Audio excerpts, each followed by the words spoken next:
कल्याण डोंबिवलीची एक अतिशय धक्कादायक बातमी पुढे येते आहे की मराठी कुटुंबाला ते मराठी असल्यामुळे मी माझ्या सभागृहाच्या पहिल्याच भाषणामध्ये हा मुद्दा घेतला होता की जेव्हापासून भाजपचं सरकार आलेलं आहे त्यावेळपासून अमराठी लोकांचा मराठी लोकांवरची दादागिरी ही वाढलेली आहे। आणि मी परवा भाषण केलं आणि काल असं लक्षात आलेलं आहे की केवळ मराठी आहेत म्हणून यादव नावाच्या एका कुटुंबाने मराठी माणसावर हल्ला केलेला आहे, त्यांना मारलेलं आहे। आणि त्याहूनही सगळ्यात गंभीर बाब, हा जो कोण यादव नावाचा व्यक्ती आहे तो असं म्हणतो की मी खूप मोठा माणूस आहे, मी एक फोन मुख्यमंत्री कार्यालयातनं लावीन आणि तुमचा मराठीपणा काढून टाकीन। म्हणजे हे जे सगळे लोक आहेत हे मराठी माणसाचा आवाज दाबण्याकरता आता थेट मुख्यमंत्र्यांचं नाव वापरायला लागलेले आहेत। 2 आठवड्यापूर्वी गिरगावमध्ये असंच एका दुकानदाराने मराठी महिलेला सांगितलं होतं की आता भाजपची सत्ता आलेली आहे, अभी मराठी नहीं चलेगा, अभी मारवाडी चलेगा। त्यामुळे जेव्हापासनं भाजप सत्तेत आलेला आहे त्यावेळपासनं मुंबईतल्या मराठी माणसाला दाबण्याचा ह्यांचा जो काही प्रयत्न आहे हा आता उघड झालेला आहे।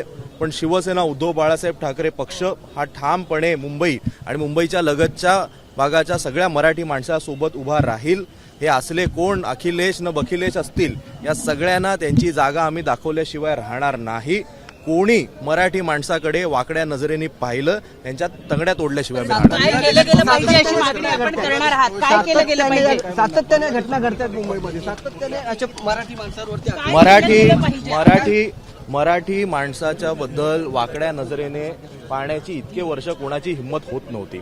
मुंबईमध्ये मराठी माणसाला आता सांगितलं जातंय तुम्ही नॉनव्हेज खाता, तुम्हाला हाऊसिंग सोसायटीमध्ये आम्ही घरं देणार नाही।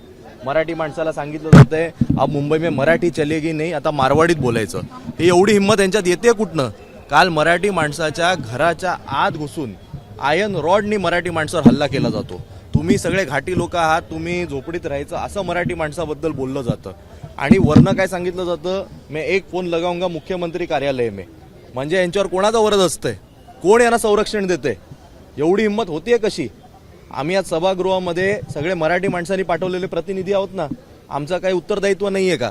आणि म्हणून मी आज जाऊन सुद्धा ही मागणी करणार आहे की सगळ्यात पहिले स्वतः मुख्यमंत्री महोदयांनी यावर निवेदन केलं पाहिजे, कारण मुख्यमंत्री कार्यालयाचं नाव वापरलं गेलेलं आहे। मुख्यमंत्र्यांनी त्यांची भूमिका मांडली पाहिजे। एबीपी माझा, उघडा डोळे बघा नीट।